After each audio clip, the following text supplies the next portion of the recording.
right, ladies and gentlemen, of course, we're back at it again. And it's not just us this time. It's going to be Glaive, the number 2 Kurobot accompanying the number 1. And the topic of discussion for today is going to be the $100 billion industry that no one can kill. How gacha games keep you hooked. And so you can automatically assume that this discussion is going to cover topics like, gacha addiction, the gameplay loop, all of that great stuff. We're likely going to see a lot of different comparisons between a lot of different games. And I am excited to see what exactly Glaive's got in store for us right now. So with that, let's get right on into it. We've got Tectone on Steak and Eggs. Rest in peace.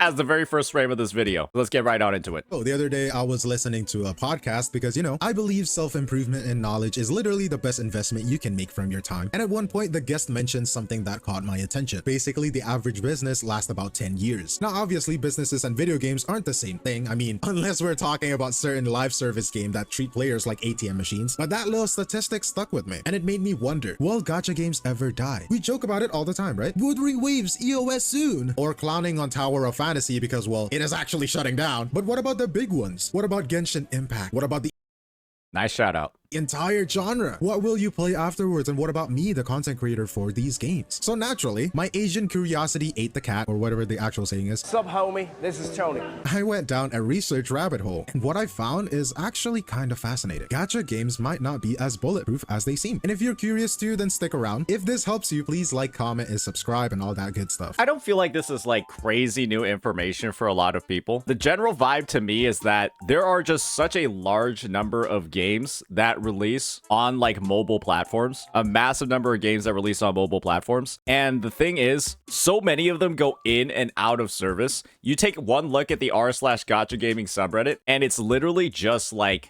XYZ ends its service, ABC ends its service, and there's just so many more new ones that are entering the scene every single year. But the thing is, like, there are just a lot of like long-standing titles that, like, the FGOs, the Arknights, all of those that have just like been here like cockroaches, right? And they never kind of like fade away, even without being viewed as like a bit more like antiquated, a bit more aged compared to others. There's just certain elements, right, that keep that longevity going. And from that point of view, I feel like gacha is like such a new genre in a sense. It's like a little bit more, there's not enough like history of the titles to make like sort of like big conclusions on the matter. And so I'm excited to see like how Glaive is going to frame this entire discussion. This helps you, please like, comment, and subscribe, and all that good stuff. Let's get into it. All right, let's start off with something that is really interesting. Businesses and gacha games actually have a lot in common. The average business lifespan is 10 years, right? Gacha games, those mobile cash cows, actually have lifespans comparable to small businesses. What does that mean? So when you look at the statistics of mobile games, the results are brutal. 83% of them fail within 3 years. Bro brought the glue. Brother Kyo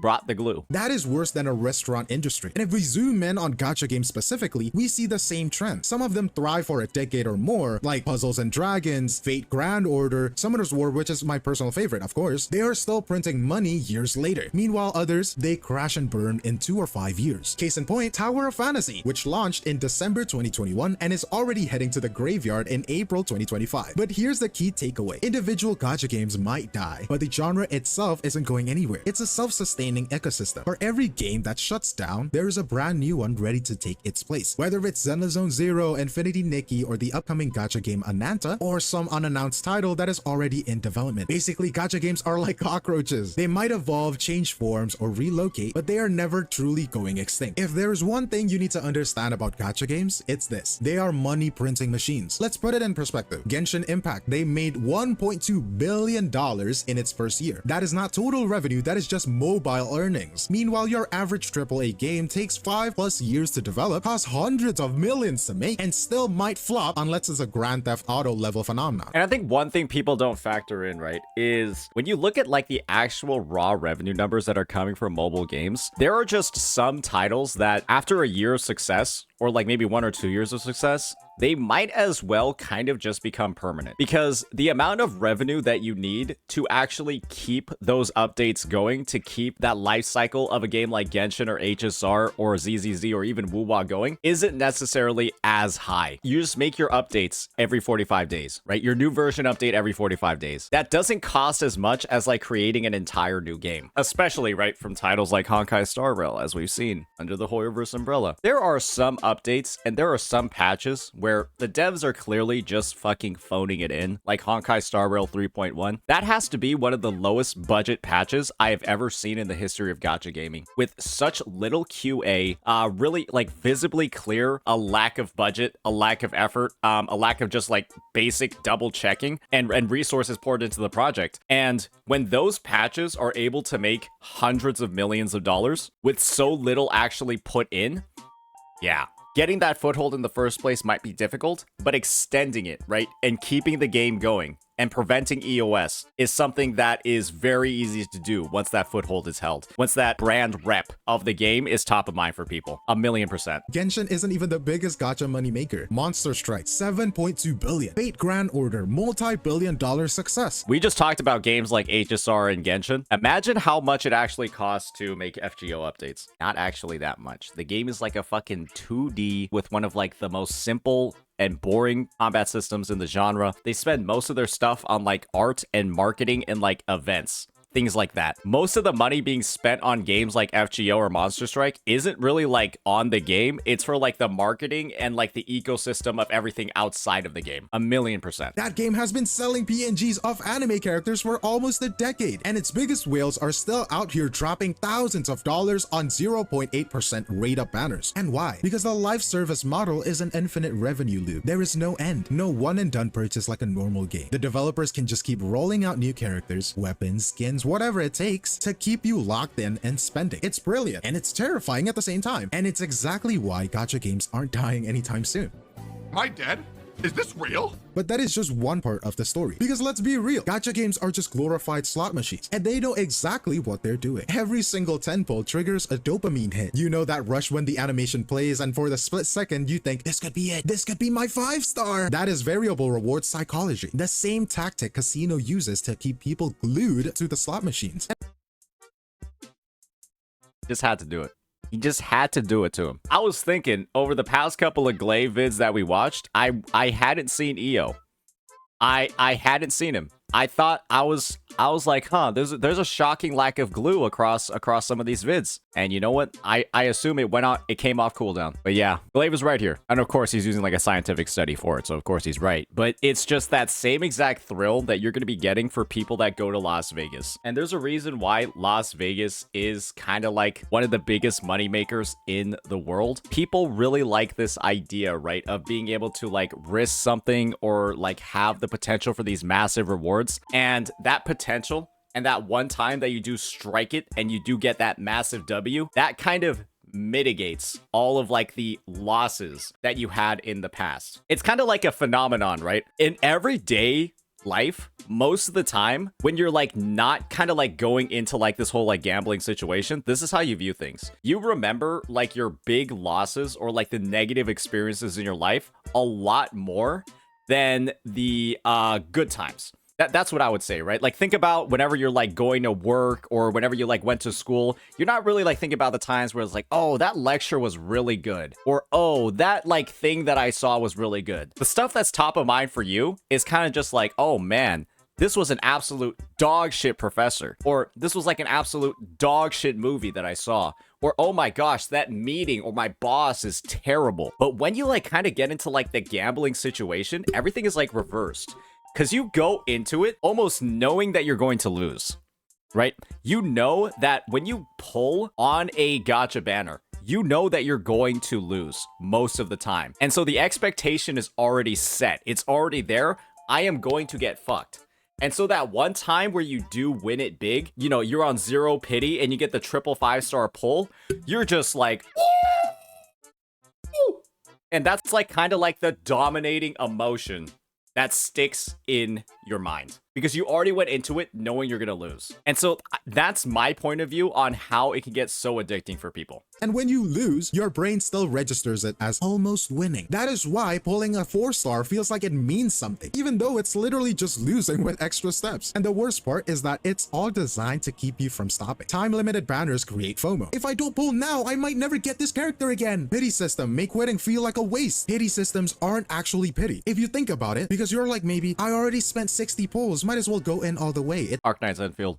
It's only 30 pulls, right? Daily login rewards, streak bonuses, soft pity mechanics, they all push you to engage constantly. Because the second you step away, you feel like you're losing progress. All of them combined. In Arknight's Enfield, you literally will lose progress. And what do? They encourage spending. They train you to spend just one more time because that next pull, that could be the one. Because if you miss a day, you feel like you're left behind. The infinite FOMO farming, these companies are so good at it. And how do you compensate? Spend money. There you go. And there is another game about the gacha game genre. Failure isn't the end. It's just a pivot point. If a game flops, most industries would call it quits, right? But not gacha. These companies don't just give up. They repackage, rebrand, and relaunch until something sticks. The best example that I can think of right now is Snowbreak Containment Zone. It came out with all of the hype in the world. Cool cyberpunk aesthetics, third-person shooter mechanics, but it flopped really hard. Instead of abandoning it, the devs doubled down on fan service, releasing new skins, started pandering to the right audience, and voila, tripled their revenue. The game is still alive purely because they figured out what actually sells. And it's not just existing games evolving, the genre itself keeps churning out new titles. Every single year, new gacha games drop. Tribe 9, Arknight's Enfield, Neverness to Everness. The list keeps growing. And these aren't niche projects either. Huge studios are pumping millions into these games because they know the demand is still there. And this is the thing when it comes to gacha specifically. So many of these titles have so many different ways of like spicing up gameplay. They might be entirely different genres completely. The idea, right, is that gacha is merely just the monetization, but it is like a core mechanic of essentially you need to play the game to obtain these resources so that you can get and pull on the gacha and obtain whatever you want. And you also need to, in some cases, right, pay money in order to make up for any losses that you're having, either due to bad luck or poor planning. And it's just, it is a way of doing business that it provides that massive potential upside that gets people initially drawn in. And then when people are able to get those big wins that I was mentioning before, right? Those big wins stay top of mind and they're a big motivator, right? For people to continue playing, especially if you're somebody that's like a lower spender or maybe even like a free to play. Because when you're like somebody that's like a really small dolphin or you're a free to play player and then you end up with like some of like the craziest pulls you've ever experienced in your life, oh man, right? That's like a huge moment for a lot of people that they'll remember, they'll keep top of mind and carry that through with them throughout the genre. And so in a lot of ways, gacha is a genre from the perspective of like all of your past experiences in gacha games kind of feed into each other as you progress through and start playing other titles. This isn't a dying industry, it's an adapting one. And as long as people keep swiping their credit cards, it is never going away. But do you want to know why gacha games never truly die? The answer is content creators. These games live and breathe off hype. And platforms like YouTube, Twitch, TikTok, Reddit, Twitter, whatever, keep the conversation going. I like how there was a scene of like, you know what keeps the game alive? Content creators. And then you got Brand Online literally paying the bills, like paying a Hoyoverse dev's salary for the month because he C6 R5 the character after talking about how predatory the Mabu Gisalali banner was. Gotta reference that again. I honestly hope he gets clowned for this for like the rest of eternity, because I don't even understand how tone deaf you have to be to do this. Even when the game itself isn't doing much, they are the constant fuel keeping these games alive. Even when the interest starts to fade, and the crazy part, every type of content creator plays a role. Whether you love them or hate them, they shape the way you experience these games. First, we got the teachers, the guides, the tutorials. If you ever watched a poll guide, team building rotation, or a min-max tutorial, congratulations! You have participated in the knowledge economy of gacha games. These creators are the one who make sure you don't burn all your resources on a character that looks cool but functions like a wet paper towel. They crunch the numbers, test builds, and give players a reason to stay engaged. Because let's be honest, a lot of gacha games don't actually teach you how to play. They just throw characters at you that say good luck. Content creators bridge that gap and make sure people don't get frustrated and quit. And beyond that, they create a sense of community. Watching a guide makes you feel like you're part of a larger group, a fan base, a faction, a movement. And then we got the messengers, the drama, the critique, leaks. This is where things get a little bit controversial. Some people roll their eyes at drama content creators, calling them negative or saying that they're stirring up problems that don't exist. But here's the reality. They make you care. Drama, controversies, criticism. These are the things that make people emotionally invested. Think about it. If a game makes a horrible decision, are you really going to read a 10-page Reddit post explaining it? Probably not. But you will watch a 10-minute breakdown on YouTube explaining exactly why it sucks. Yeah. Talking about 10-minute breakdowns of certain features in games suck. We've got my video over here talking about why Honkai Star Rail 3.1 is a disaster, and I've got just the perfect free shot for you. This man has no fucking nose. This is a multi-billion-dollar company making hundreds of millions a month, selling ENGs to people, and they can't even do the due diligence of choosing a camera angle where one of their NPCs actually has a visible nose. I'm still baffled by this. I'm still baffled that this was like a freeze frame that was possible for the player. If this was shown for maybe like 1 or 2 seconds, and then it immediately like switched the camera angle and this guy's like nose like, you know, like jammed back into place, it'd be okay.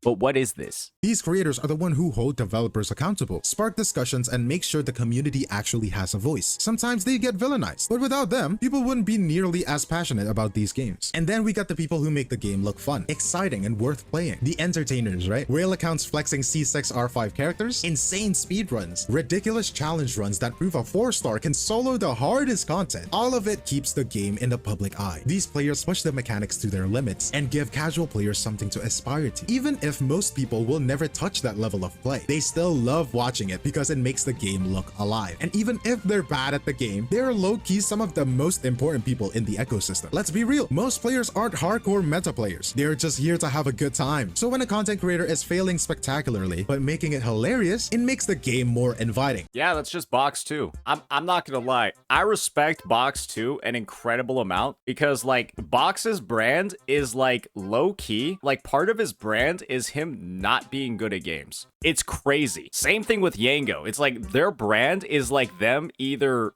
unintentionally, for Box's case, or intentionally not being good at games. And it is kind of impressive. It is kind of impressive. Struggles feel real, their reactions feel genuine, and most importantly, they make the people want to play. It's not because they're amazing, but because they're having fun. Even if they get clowned on for their skill level, they bring in a completely different audience. People who would never watch a guide but love seeing someone else experience the highs and many lows of the game. They humanize the experience and make it feel less like a competition and more of a shared journey. So whether it's the god tier speedrunners, the whales flexing their wallets, or the funny casuals just messing around, they're all contributing to keeping the game alive. Because at the end of the day, if people are still watching, they are still playing. And here's the funniest part. Even quote-unquote dead gacha games don't stay dead. A single YouTuber making a video about a gacha game that has low interest or what can resurrect that hype in a game that has been ignored for years. Suddenly, people are reinstalling it, discussing what went wrong, or even hoping for a global relaunch. Let's say Tectone going back to Arknights. I mean, who cares about Arknights anymore, right? That game could have been dead for all I know. Or it doesn't even have to be like dead gacha games. Popular content creators can try out games that are pretty low-key or whatnot and bring their audience to try out this game. Let's say Captain Cabinet's trying out PGR, Tectone trying out Limbus Company, Atoma trying out Tribe 9, Mr. Pokey covering the long-dead Honkai Star Rail. These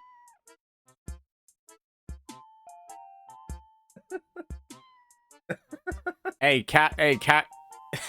This video's from the future. Casterus has already been released. This video is from the future. It was actually recorded 2 weeks, not 2 weeks ago. It was recorded 2 weeks later. She's been released and she's already killed the game. These gacha games may shut down, but as long as people are still talking about them, they're never truly gone. But let's be real, individual gacha games die all the time. Most don't even make it to their 5-year anniversary before they— Glaive, I still don't believe that was a stray. What kind of sniper rifle you using? That was damn accurate. they shut down. With one last pity banner and a goodbye message from the devs. Some even get axed in less than 2 years. But the gacha model, untouchable. The demand is there. The money is insane. The psychological tricks are too deeply ingrained. These companies have mastered the art of keeping players hooked, engaged, and most importantly, spending. Even when one game shuts down, another immediately rises to take its place.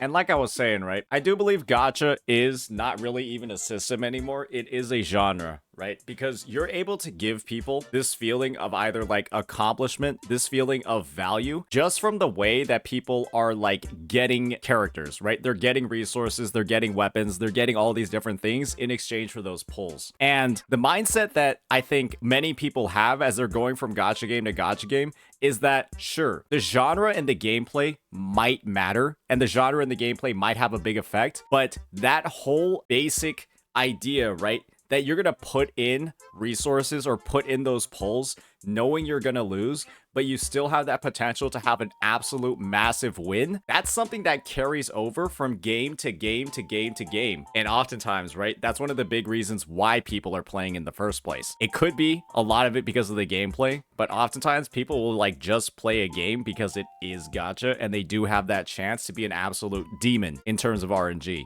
So it's just, there are so many of these like unique differentiating factors that make it entirely, you know, like it's entirely different from a regular AAA game. You have the experiences you have in like an Assassin's Creed game. That's not going to translate over to like Civilization. But if it was Assassin's Creed with gacha and then Civilization 6 with gacha, oh man, there's still like, there's something that's linking those two together. And then the gacha doesn't even have to impact the baseline gameplay as well. But there's still like that link that brings you from game to game. So it is like a very interesting phenomenon that I want to see what the impacts of it are going to be in the future. It should be an interesting thing to look at maybe like 10 years from now. The cycle repeats and the genre isn't dying, it's evolving. And as long as people keep falling for FOMO, keep chasing meta units, and keep justifying that one last pull, gacha games will be around for decades. Personally, I will be there forever.